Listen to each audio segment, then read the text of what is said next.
À vous qui êtes appelés à poursuivre notre œuvre, nous savons combien est lourde la responsabilité que notre génération remet entre vos mains.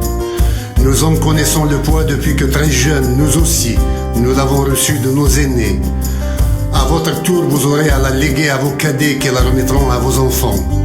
Ainsi, de nos lointains ancêtres à nos arrière-petites-filles et petits-fils, et ce jusqu'à la fin des temps, chaque génération de Kabyles est anoblie par l'histoire qui lui confie la mission de perpétuer notre souffle de vie, de dignité et de liberté de tout temps menacé par des tyrans et des envahisseurs.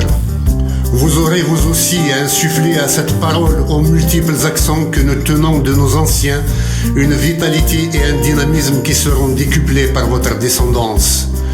Le kabyle qui fait notre originalité et notre fierté en tant que peuple, cette langue qui nous vient du fin fond des âges et de la grande famille Amazir, est ce que nous apportons de meilleur à l'humanité. Il exprime notre âme, notre être et notre terre face au déchaînement des hommes et des éléments dont ils freinent la folie en leur montrant combien notre attachement à la liberté est sans limite, notre hospitalité légendaire et notre respect des autres peuples total.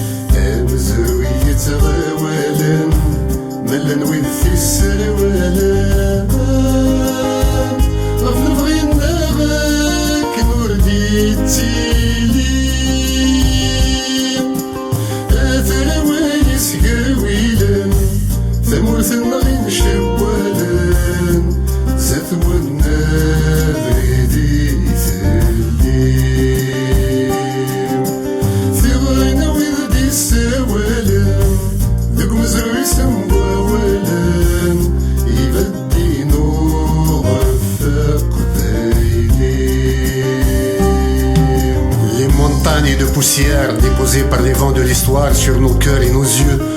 Nos têtes et nos épaules avaient presque toujours des siècles durant égaré nos pas et nos regards vers les pays des prismes déformants. Il est encore difficile de reconstituer notre itinéraire. Aujourd'hui flotte encore sous nos yeux l'image du grand roi Massinissa qui, après ses délibérations officielles en punique, allait embrasser ses nombreux enfants dans une langue qui ressemblait à notre kabyle.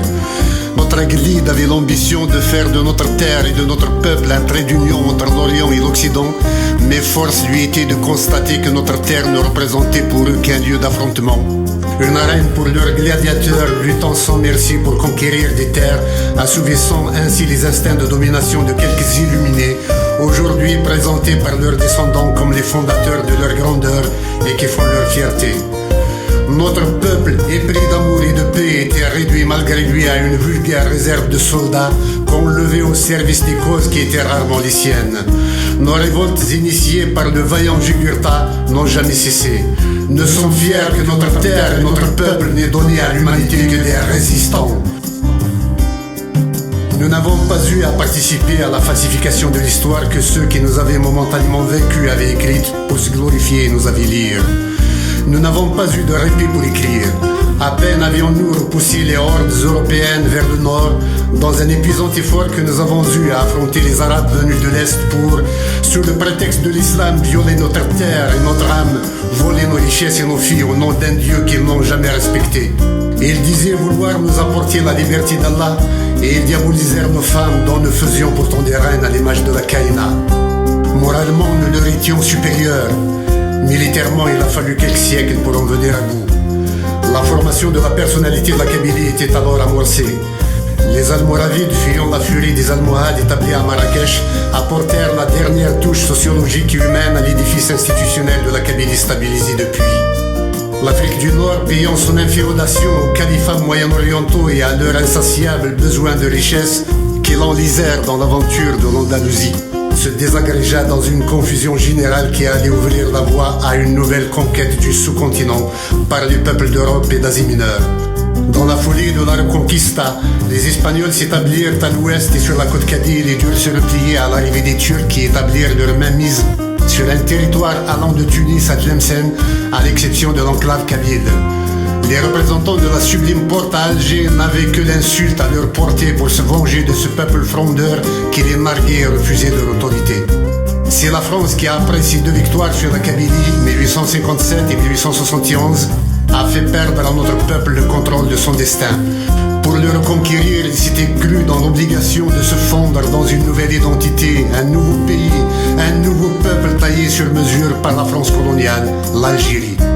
L'engagement de la Kabylie pour l'indépendance algérienne fut franc, total et massif, et ce depuis 1926. Alors que les oulémas, précurseurs des terroristes islamistes, aujourd'hui coupeurs de tête au nom d'Allah, dénonçaient sans vergogne les indépendantistes dans leurs écrits. L'anticabylisme prenait de l'épaisseur.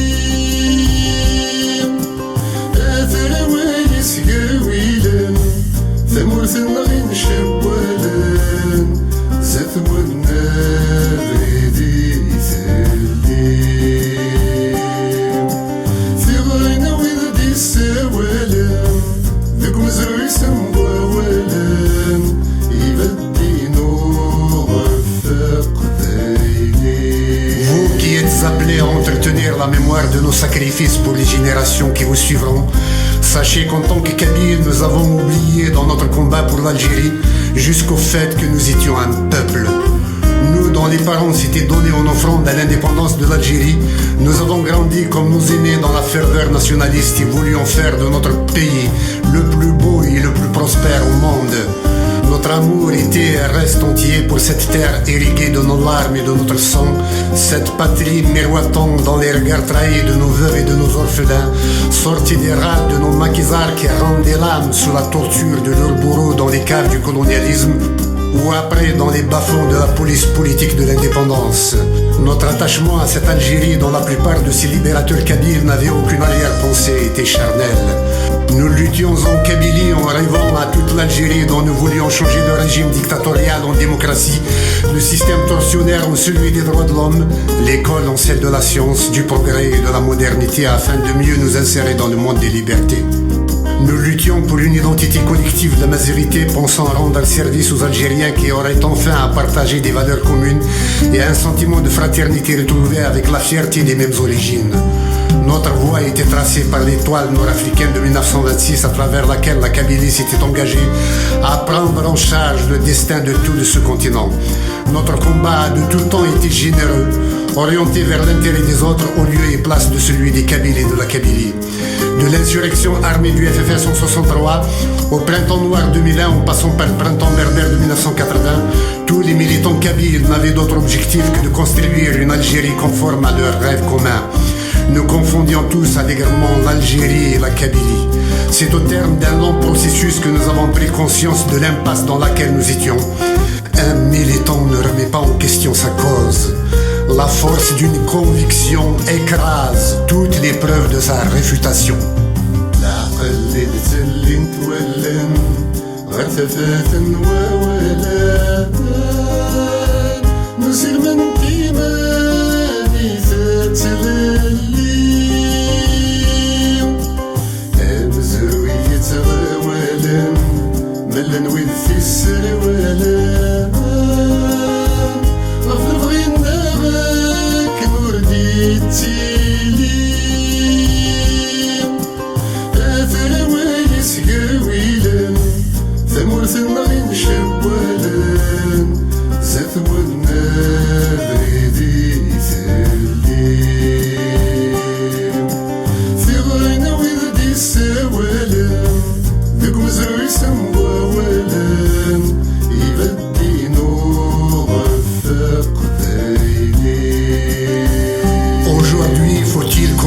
Ou remercier tous ceux qui n'avaient jamais cessé de nous ramener à notre réalité identitaire et ce depuis l'accession de l'Algérie à son indépendance.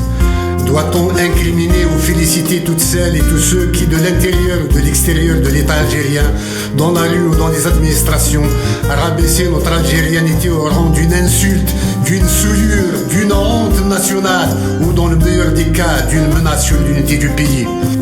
En tout état de cause, le chantage exercé sur nous de choisir entre être arabe ou ne pas être algérien est du même ordre que celui auquel nous soumettait le colonialisme, être chrétien ou ne pas être citoyen. Dans ce pays où nous ne sommes pas des immigrants, tout pouvoir qui exige de nous de renoncer à notre identité et à notre langue pour celle qu'il nous impose est de type colonial. Après la langue qui l'empêcherait de nous demander de changer de peau, de visage et pourquoi pas de statut d'êtres humains libres pour celui d'esclaves, voire de bêtes de somme.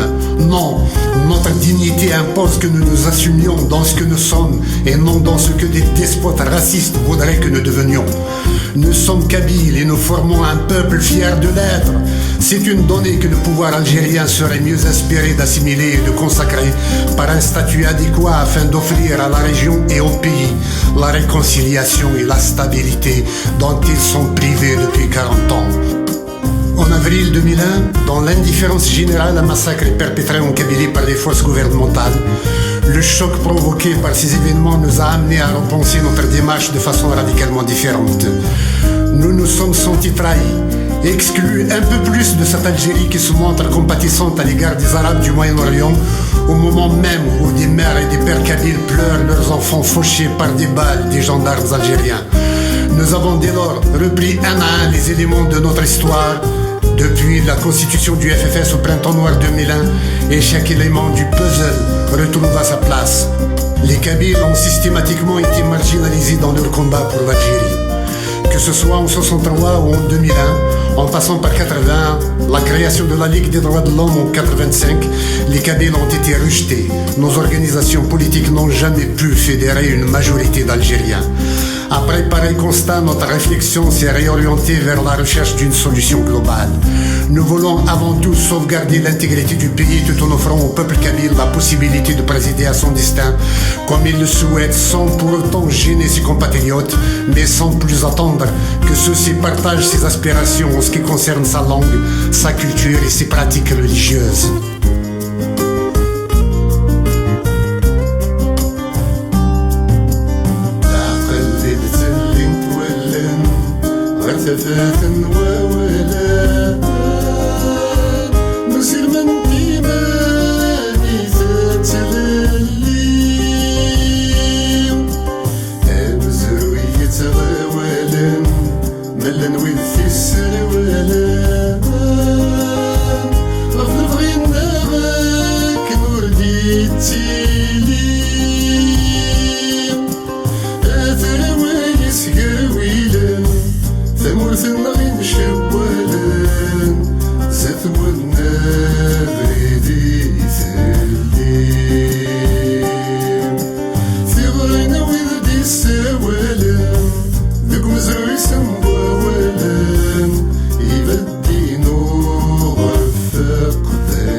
Le fardeau de notre destin et que relevait le défi de construire aux générations futures un avenir protégé de la violence et de l'injustice. Savez que les intérêts en jeu dépassent ceux des individus et de leur carrière, ceux des groupes et de leurs chapelles. Aucun de nous n'a le droit de se faire passer pour prioritaire sur l'avenir du peuple kabyle. Cessons de nous déprécier. Ceux d'entre nous qui défendent les droits légitimes du peuple kabyle avec sérieux et abnégation méritent notre respect. Il est encore trop tôt pour se perdre dans des débats qui ne pourront être soulevés que lorsque nous aurons un État propre à notre région. Les problèmes idéologiques impliquant des choix de société pour la Kabylie sont importants mais pas pour l'heure. Une fois notre autonomie acquise, charge pour nous de voter pour le parti ou le candidat proche de nos opinions. Identifions-nous aujourd'hui à cet Indien d'Amérique à qui l'on demandait s'il était politiquement de l'aile gauche ou de l'aile droite et qui répondait « Je suis l'oiseau ». C'est entre vos mains, jeunes Kabyles, que je dépose ce message qui pour moi a la valeur de toutes les souffrances et de toutes les épreuves que notre peuple a eu à affronter à travers les âges. Chaque mot y dit notre générosité et notre respect de nous-mêmes et des autres. J'espère qu'il porte toutes les espérances de la Kabylie d'aujourd'hui et celles de son avenir qui ne pourront se réaliser que dans le cadre d'un État kabyle. Demain, si notre option pour l'autonomie s'avère en deçà ou au-delà des intérêts du peuple kabyle, il vous revient d'en réajuster le cap. Comme nos prédécesseurs, nous avons fait notre devoir, à vous de faire le vôtre, d'aller plus loin. Vive la Kabylie! Vive la Kabylie! Vive la Kabylie! Vive la Kabylie! العقل اللي تسلم تولن غرتفات وولاد نسير من تيماني تتغلي مزروية غوالن ملن وذي السروالان غفل بغينا غاك نور ديتيلي سقرويلن ثمورث